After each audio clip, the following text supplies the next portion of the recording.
히브리서 10장 24, 25절 함께 있습니다. 서로 돌아보아 사랑과 선행을 격려하며 모이기를 패하는 어떤 사람들의 습관과 같이 하지 말고 오직 권하여 그날이 가까움을 볼수록 더욱 그리하자.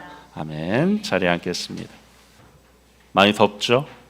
더위를 어떻게 보내고 계신지 모르겠습니다. 우리 여러분 기도 덕분에 한 주간 잘 쉴 수 있었습니다. 그래도 무더위가 끝나지 않고 이제부터 시작이다 이런 얘기를 하더라고요. 이달에는 우리 이어가던 여호수아 강해를 좀 잠시 멈추고 영혼을 시원케 하는 샘물 시리즈로 우리 8월 한 달 동안 이어가도록 하겠습니다. 오늘날 많은 사람들이 교회의 위기를 이야기합니다. 마틴 루터가 종교 개혁을 한 이후로 개신교회는 정말로 굳게 서서 부흥을 이루어냈지요. 그러나 수세기가 지난 지금 교회는 위기에 처해 있다. 모두들 얘기합니다. 오히려 교회를 세상이 걱정하면서 교회가 위기다 이런 말을 하지요. 교회가 처한 위기는 다른 것이 아니라 교회의 본질을 잃어버리고 있다고 하는 사실입니다. 종교개혁 시대에 잃어버렸던 그 본질을 되찾아서 부흥했지만 수세기가 지나면서 그 본질이 점점 퇴색되어 버린 것이죠. 이제 우리는 이 본질을 다시 찾아야 합니다. 교회의 본질이 무엇인가 그것을 알기 원하면 사도행전에 처음 세워졌던 그 교회의 모델을 우리가 떠올리면 됩니다. 초대교회, 그 예루살렘 교회에 있었던 그 교회들의 특징은 무엇입니까? 세 가지 뚜렷한 특징이 있었는데 첫째로 가르침이 있었습니다. 하나님의 말씀을 깊이 또 올바로 전파했다는 것이죠. 세상에 물든 복음이 아니라 정말로 세상 속에서도 능히 감당할 만한 하나님의 말씀, 순전한 복음이 전파되어졌습니다. 두 번째 특징은 기도가 있었어요. 그들은 모이면 서로가 함께 기도했습니다. 세 번째 특징은 코이노이아, 곧 교제가 있었다고 하는 사실입니다. 이 말씀, 기도, 교제, 이 세 가지가 교회의 본질, 초대교회의 모습이었다라고 성경은 말씀하죠. 그 결과 예루살렘 교회는 그 수많은 핍박이 있었음에도 불구하고 놀라운 성장을 이루었다라고 우리는 알고 있습니다. 여러분, 우리가 이렇게 모인 이유가 무엇입니까? 함께 예배하는 이유가 무엇입니까? 교제하기 위해서예요. 여러분, 그냥 예배만이 중요하다고 한다면 각자 집에서 유튜브로 예배 드리면 됩니다. 우리가 함께 예배 드리는 이유, 함께 모이는 이유는 교제가 중요하기 때문이죠. 여러분, 그래요. 교회의 본질 가운데 너무나도 중요한 요소, 우리가 잊지 말아야 할 것, 우리가 회복해야 될 요소는 다름 아닌 교제라는 사실입니다. 여러분, 교제는 단순한 선택이 아닙니다. 하나님이 우리를 창조하신 목적 가운데 하나예요. 우리를 왜 지으셨습니까? 하나님과 교제하기 위해서. 그 놀라운 특권을 우리에게 주신 것이죠. 전능하신 그 하나님이 당신과 교제하기 위해 우리를 지으셨어요. 처음 하나님이 아담을 혼자 만드셨습니다. 그리고 곧 말씀하셨죠. 사람이 혼자 있는 것이 좋지 않다. 사람이란 존재 자체가 교제를 위해 만들어졌기 때문에 혼자 있는 모습이 좋지 않다라고 하셨어요. 세상을 창조하실 때 모든 것이 다 좋다 하셨습니다. 참 좋구나 하셨어요. 그런데 좋지 않다라고 하신 것이 무엇입니까? 혼자 있는 것, 관계하지 않는 것, 교제하지 않는 것, 그것은 좋지 않다라고 말씀하시는 거예요.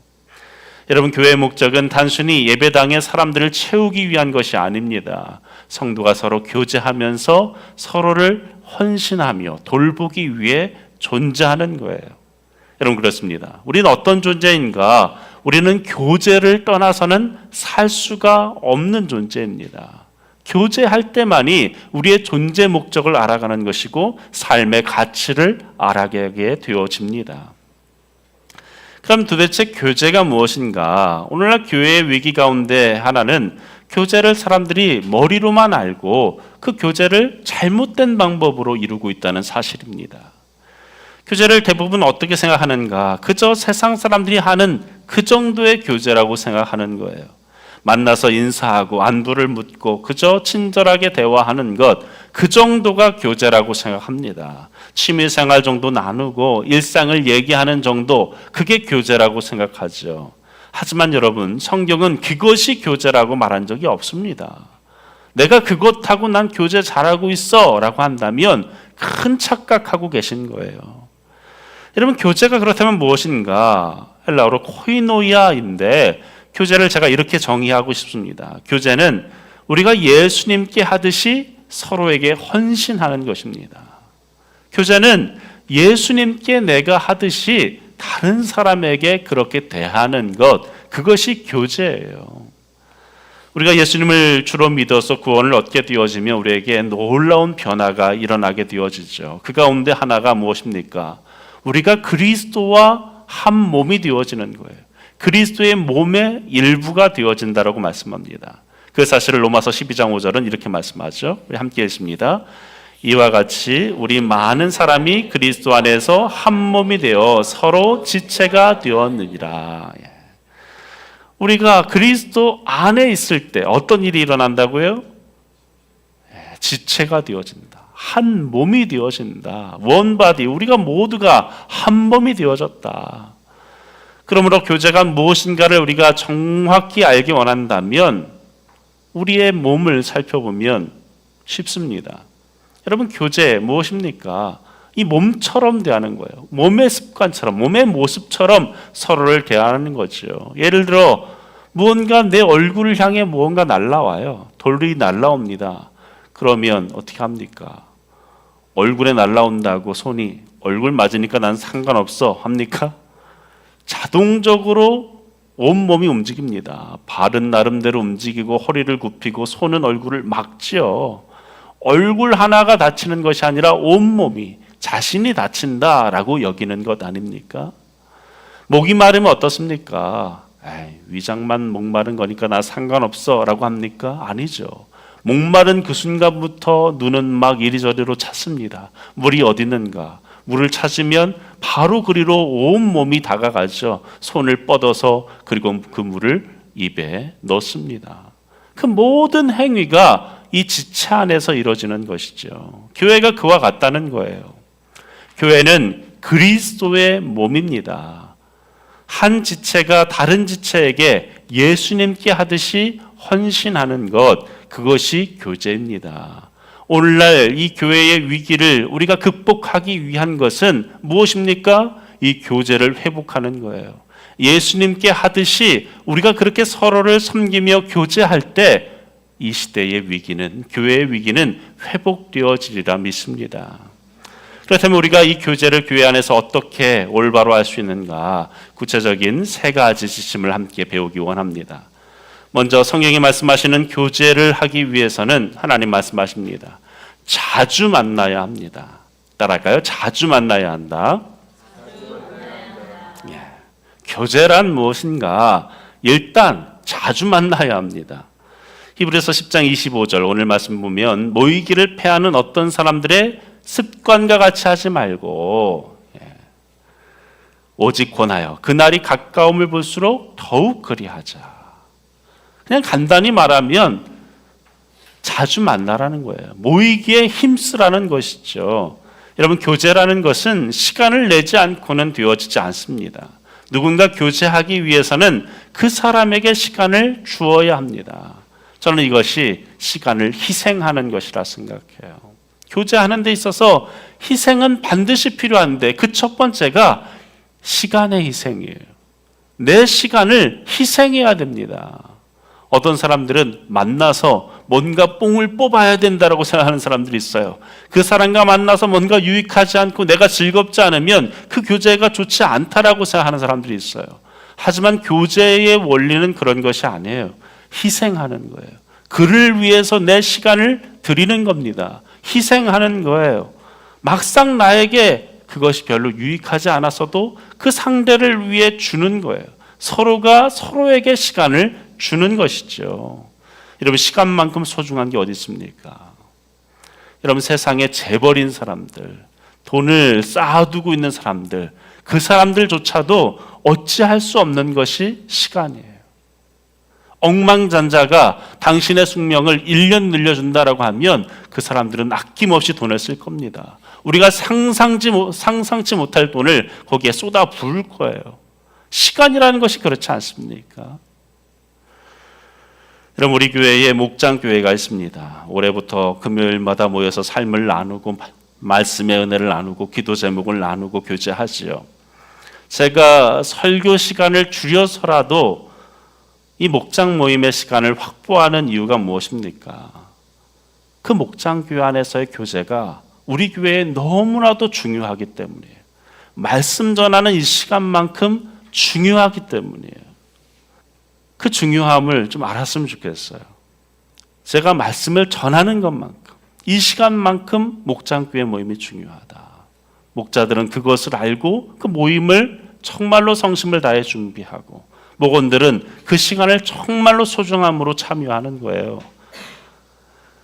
여러분, 초대교인들이 왜 그렇게 짧은 시간에 영적으로 성숙했는가? 그 이유는 서로 깊이 교제했기 때문이라고 성경은 말씀합니다. 사도행전 2장 46절 함께 했습니다. 시작. 날마다 마음을 같이하여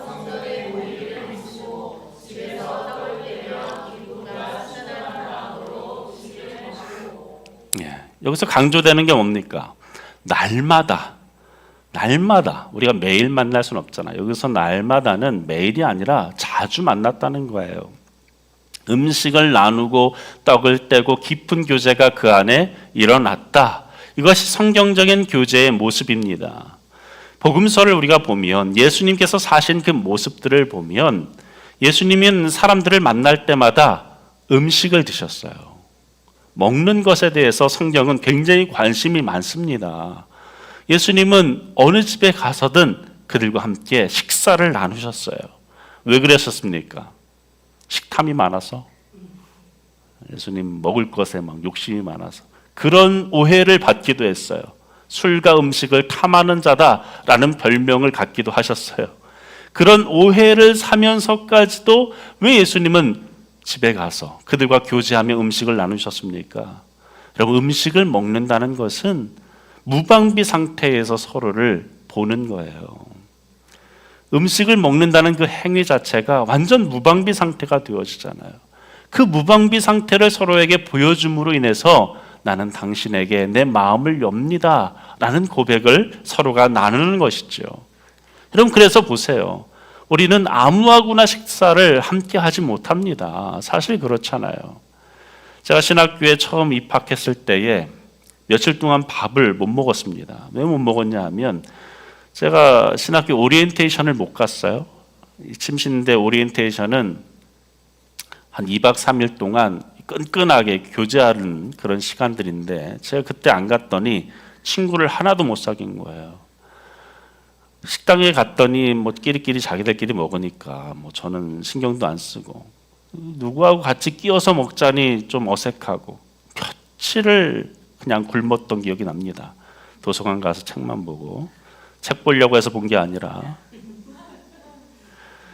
이런 그만큼 낯선 사람, 어색한 사람과 밥을 먹는 것은 참 힘든 일이죠. 내가 누군가와 정말로 교제하고 있는가, 이것을 알기 원한다면 이 두 가지를 체크하면 됩니다. 내가 얼마나 자주 사람들을 만나는가, 그리고 얼마나 그와 음식을 나누고 있는가. 여러분, 정말로 교제하기 원합니까? 그렇다면 이 두 가지에 관심을 갖기 원합니다. 어떤 분들은 자주 만나면 돈 부담됩니다, 이런 분들이 있어요. 그래요. 비용이 부담되죠. 그래서 저는 우리 교회에 자주 모이기 위한 어떤 룰을 좀 만들기 원합니다. 자주 만나고 자주 음식을 먹기 위해서는 성도 간에 외식할 때 비용에 좀 리밋을 정할 필요가 있어요. 제가 제안 드립니다. 15,000원 이하에서 가능하면 15,000원 이하에서 드시기 바랍니다. 그 이상으로 하지 마세요. 제가 보니까 10,000원대가 우리 몸에 제일 좋은 것들이에요. 그 이상이 되면 몸이 안 좋습니다. 5만 원 넘어가면 우리 몸이 부패해요. 뷔페 먹으면 부패합니다. 너무 좋은 것 서로가 대접하려고 하다 보면 오히려 시간을 내지 못합니다. 여러분, 또 집에서 초대하시면 더 좋습니다. 집에 초대하면 오히려 더 비용이 적게 들죠. 또 집에 초대한다고 상다리 부러지게 차리라는 것이 아니라 한 가지 요리로, 또 혹은 세 가지 반찬 정도로 그렇게만 차리세요.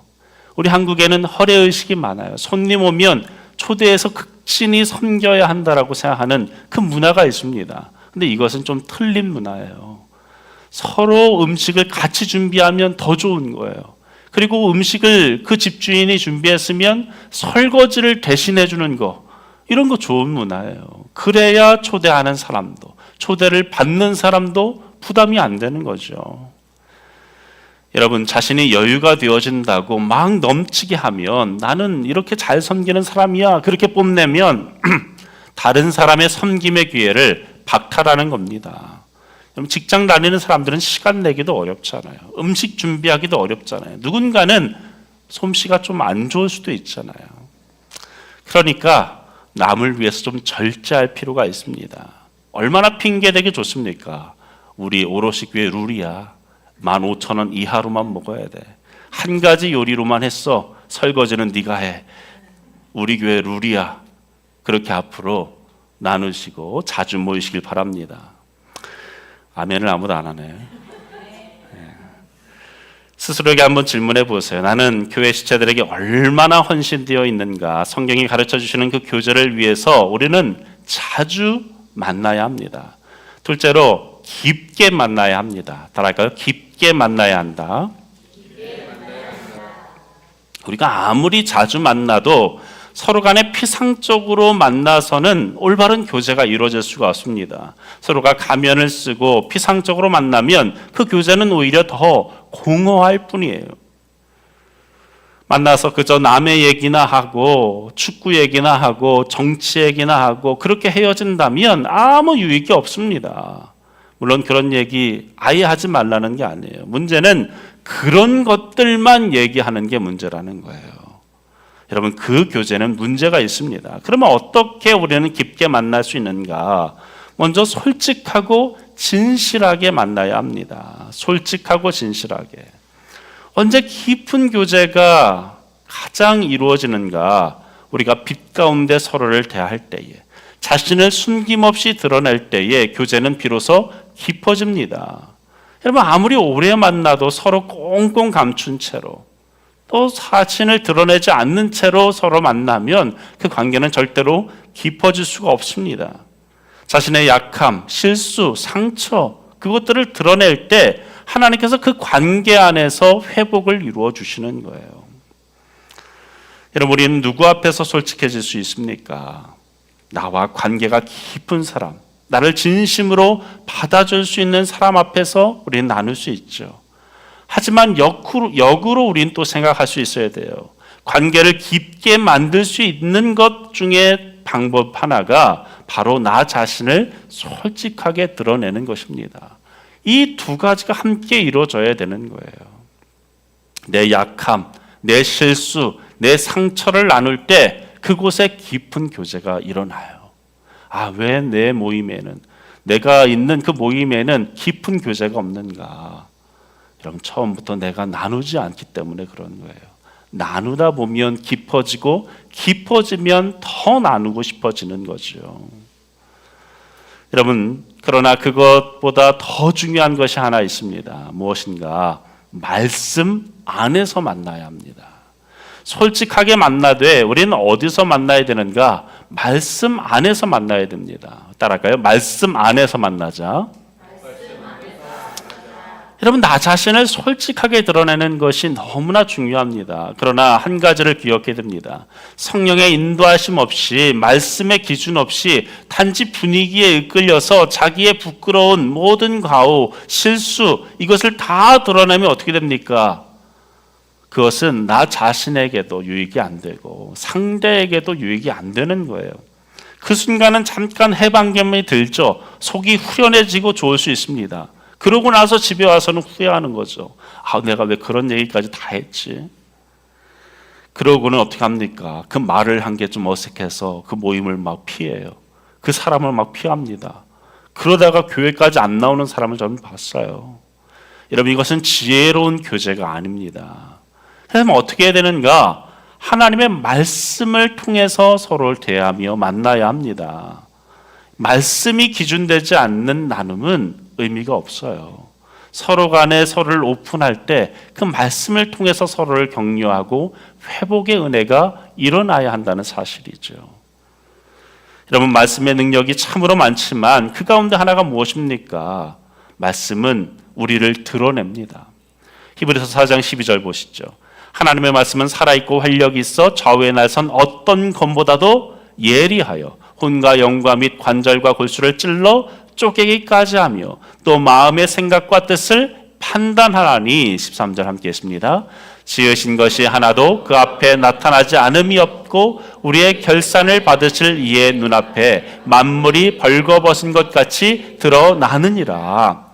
말씀의 놀라운 능력은 무엇인가? 우리를 해체하고 해부함으로 인해서 우리의 모든 속속들이를 드러나게 하신다는 거예요. 모든 만물조차 그 말씀 앞에는 다 드러날 수밖에 없다. 여러분, 말씀 앞에 서면 달라집니다. 말씀은 거울처럼 우리를 비춰줍니다. 사람 앞에서도 감출 수 없는 거예요. 가족 앞에서도 감출 수 없습니다. 말씀 앞에 우리가 온전히 드러나는 것이죠.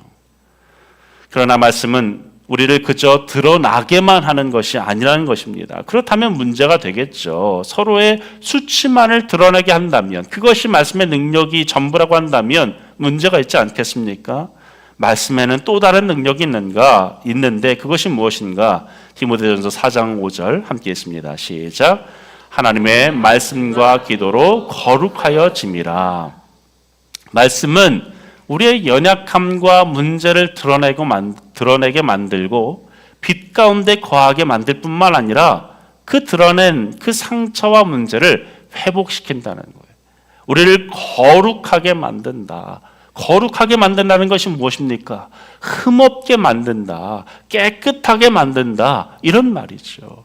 우리의 어그러지고 상처난 모든 마음들, 그 마음들을 깨끗하게 회복시키는 능력, 거룩하게 하는 능력이 말씀 안에 있다는 사실입니다. 세상 그 어느 곳에서도 회복되어질 수 없는, 그 어떤 상담가를 통해서도 위로함을 받을 수 없는 그 상처난 마음들이 말씀을 통해서 회복되어지고 나음을 입게 되어진다라고 말씀합니다. 야고보서 5장 15절에 우리에게 그 말씀을 통해서 거기에 기도가 더해질 때 나타나는 능력을 이렇게 말씀합니다. 믿음의 기도는 병든 자를 구원하리니 주께서 그를 일으키시리라. 혹시 죄를 범하였을지라도 사하심을 받으리라. 16절 함께 했습니다. 그러므로 너희 죄를 서로 고백하며 병이 낫기를 위하여 서로 기도하라. 의인의 간구는 역사하는 힘이 큼이라. 여러분, 진실한 교제 안에서 말씀으로 인해 나를 오픈하고 그 말씀을 통해서 치유함을 얻을 때에, 또 특별히 그 말씀을 붙들고 서로를 위해서 기도할 때 어떤 일이 일어나는가? 죄를 사하는 놀라운 능력이 있대요. 또 우리의 육신까지, 병든 몸까지 고치는 능력이 있다라고 말씀합니다. 여러분, 이런데도 우리가 말씀으로 교제 안 할 수 있겠습니까? 말씀 안에서 서로를 위해 기도 안 할 수가 있겠습니까? 마땅히 해야겠죠. 여러분, 이러한 말씀을 통한 교제가 가장 잘 이루어져야 하는 곳이 어디인가? 바로 목장교회라고 저는 생각합니다. 여러분, 목장교회는 그저 하나의 프로그램이 아닙니다. 하나님이 이 땅에 교회를 세우셨을 때에 원래부터 있었던 저는 하나의 청사진이라고 생각해요. 교회의 본질이었습니다. 서로가 서로를 찾아가고 서로의 가정을 오픈하고 거기서 함께 음식을 나누고 먹고 말씀을 나누고 그 안에서 기도함으로 치유함을 얻었던 그 모습, 그것이 바로 초대교회부터 있었던 청사진, 목장교회의 모습이었다라는 사실이에요. 지금은 금요일에 우리가 모임 후반부에 갖는 모임이지만 앞으로 여러분의 가정 안에서도 이루어지고 또 다른 요일에 더 긴 시간들을 할애해서 모임들을 이어갔으면 좋겠어요. 매주가 어려우면 한 달에 한 번, 한 달에 두 번, 그렇게 서로의 가정을 오픈하면서 혹은 또 다른 특별한 공간에서 또 다른 요일에 1시간, 30분 제한되어진 짧은 시간이 아니라 몇 시간씩 서로가 함께 교제하는 시간으로 그 목장교회 모임이 확장되어졌으면 좋겠습니다.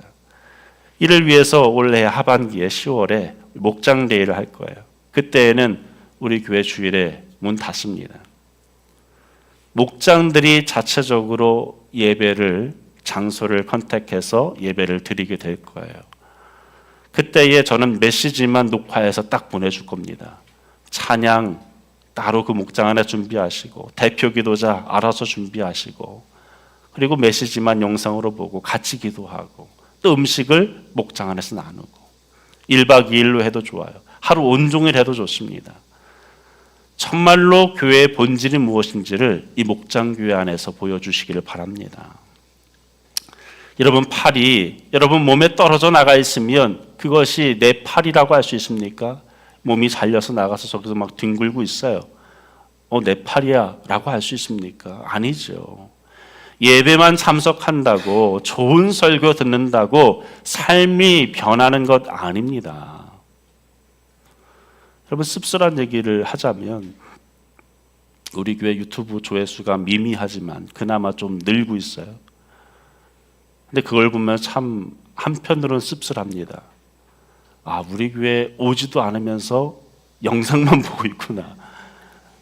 오늘 이 설교를 듣고 있는 중에 뜨끔하신 분이 있을 텐데 영상만 보고 있는 분들이 있구나. 여러분 교회는 설교만 듣는다고 되는 게 아닙니다. 여러분 세상이 얼마나 좋습니까? 전 세계 진목사 설교가 아니라 전 세계의 탁월한 설교자의 설교를 실시간으로 들을 수 있어요. 제가 주일에 예배 마치고 집에 돌아가면 그때부터 미국 예배가 시작됩니다. 밤이 되면. 그러면 전 세계 유명한 목사들의 설교들을 들을 수가 있어요.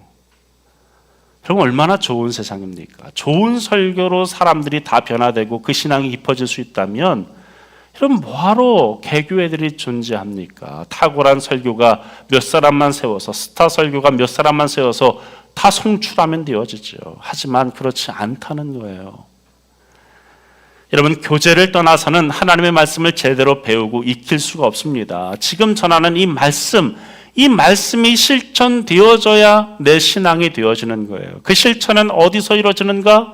여러분의 목장교회에서, 여러분의 소그룹 안에서, 여러분의 가정 안에서 이루어져야 한다는 사실입니다. 마지막으로 사랑과 돌봄 안에서 만나라고 성경은 말씀합니다. 로마서 15장 1절에 보니까 믿음이 강한 우리는 마땅히 믿음이 약한 자의 약점을 담당하고 자기를 기쁘게 하지 아니할 것이라. 2절 함께 있습니다.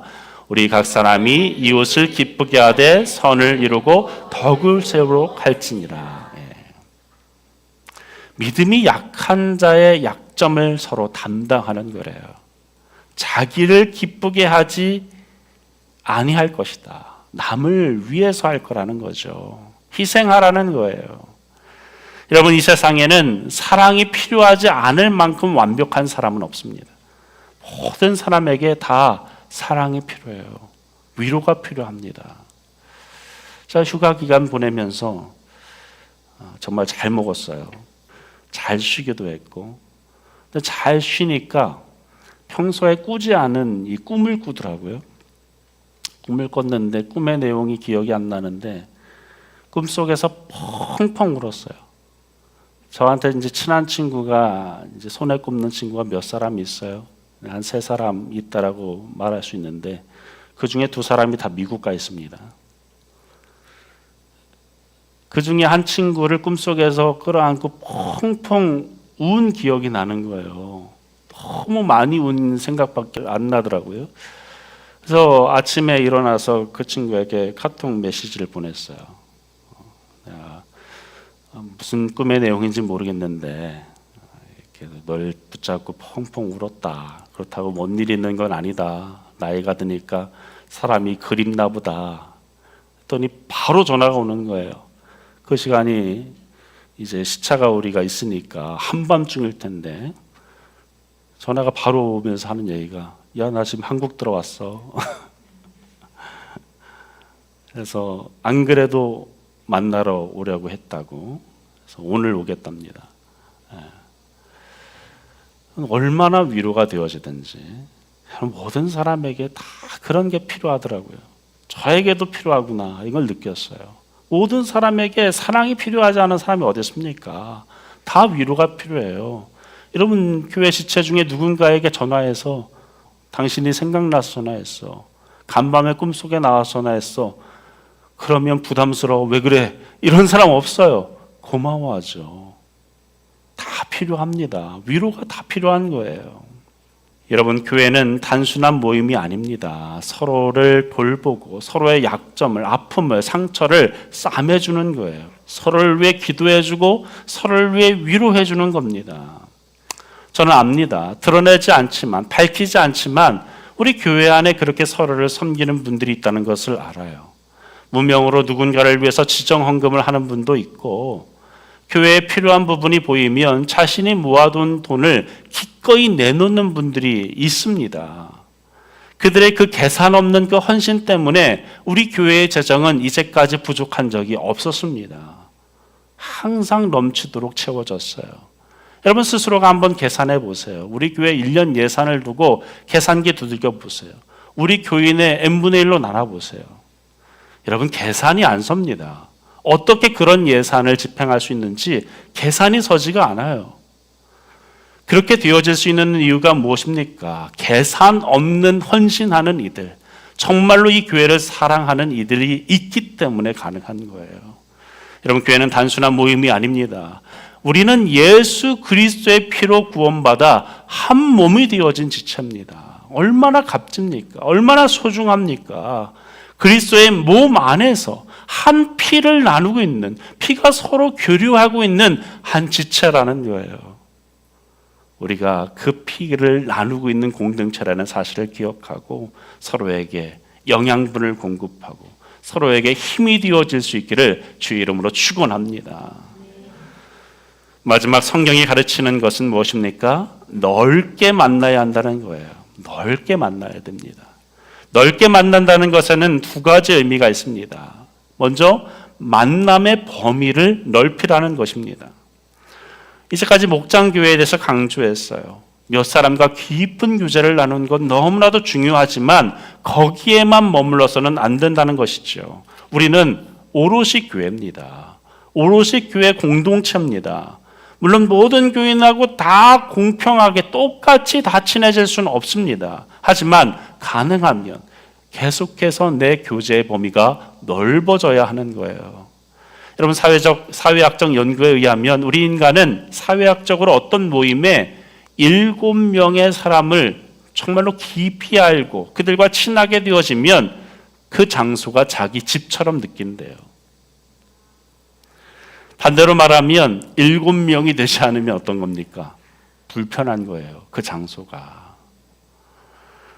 여러분 내가 교제하는 사람이 7명 이상이 되도록 채워가시길 바랍니다. 그래야 이 교회 안에서의 모임이 내게 편안해집니다. 내 가정처럼 편안해져요. 여러분 그것이 안 된다면 어찌 교회가 될 수 있겠습니까? 7명 어려운 것도 아니잖아요. 한 달에 1명씩만 늘려가세요. 두 번째로 넓게 만난다는 것, 그것은 무엇인가? 이해의 폭을 넓히라는 거예요. 이해의 폭을, 수용의 폭을 넓혀야 합니다. 성경은 우리의 하나됨을 강조하죠. 그러나 에베소 4장에 보면 그 하나됨은 어떤 하나됨인가? 획일되어진 하나됨이 아니라 다양성 속에서의 하나됨입니다. 여러분 우리는 진리 안에서 절대로 타협하지 말아야 합니다. 진리를 우리가 훼손하지 않아야 됩니다. 끝까지 고수하고 지켜야 되죠. 하지만 우리가 그 본질, 진리를 넘어서서는 서로를 포용하고 받아들일 수 있어야 돼요. 수용할 수 있어야 됩니다. 서로를 용납할 수 있어야 돼요.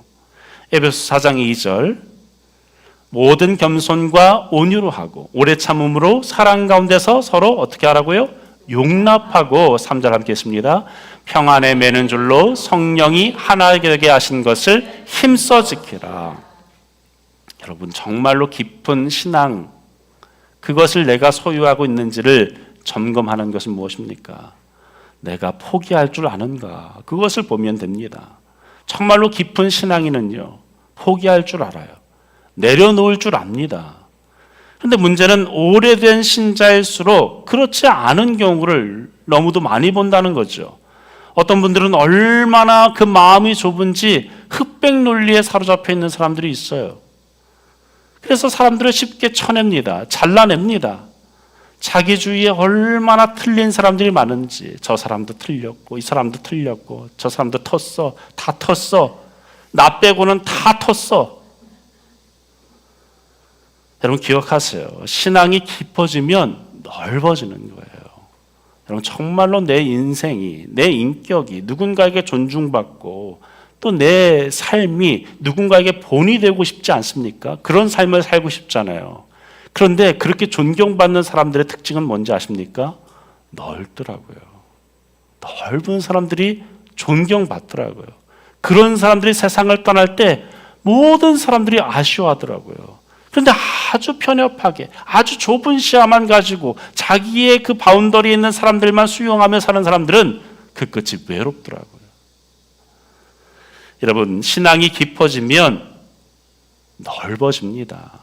이 진리를 기억하시기 바랍니다. 오늘 이 시간 한번 스스로에게 질문해 보세요. 나는 얼마나 자주 성도들을 만나는가? 내 옆에 지체를 위해서 얼마나 시간을 내고 있는가? 또한 나의 만남은 얼마나 솔직한가? 나는 빛 가운데서 만나고 있는가? 하나님의 말씀 앞에서 나를 드러내고 성령의 인도하심에 서로를 맡기며 정말로 기도하면서 우리가 교제하고 있는가를 돌아볼 수 있기를 바랍니다. 여러분, 교제는 무엇입니까? 우리가 그리스도께 하듯이 하는 겁니다. 우리가 살면서 사실 우리 자신을 보기가 어렵거든요. 우리 몸 자체, 우리 자신 자체를 실제적으로 보기가 어려워요. 거울로 보지만 실제적으로 보는 게 아니죠. 반사체로 보는 거잖아요. 대부분의 내 모습은 나는 못 봐요. 그런데 가장 잘 보이는 우리 몸 중에 일부는 무엇입니까? 손이에요. 어느 날 제가 손을 자세히 관찰해 보니까 이 손바닥이 제일 고생을 많이 하더라고요. 이 손바닥을 가지고 쓸고 닦고 비비고 문질고 들고 이 손이 제일 많은 일을 해요. 그런데 어느 순간 저도 이제 나이가 들고 하니까 막 손에도 이제 좀 꺼끄러워지고 다른 몸도 그렇고. 그런데 손은 바뀐 게 없어. 손바닥은. 나이가 잔뜩 든 분들도요, 손바닥은 맨들맨들합니다. 저는 여기에 참 놀라운 은혜와 진리가 있다고 생각해요. 헌신하는 만큼 그것이 우리에게 유익이 되어집니다. 건강해지는 거예요. 여러분, 내가 헌신하고 내 것을 나눌수록, 누군가에게 나눌수록 그것이 나에게 유익이 된다는 생각을 가지시기 바랍니다. 여러분, 성경이 우리에게 가르쳐주는 이 교제에 대한 여러 유익이 있겠지만 특별히 제가 정말로 사랑하는 말씀이죠. 전도서 4장 9절 말씀. 혼자보다는 둘이 더 낫다. 세번역입니다.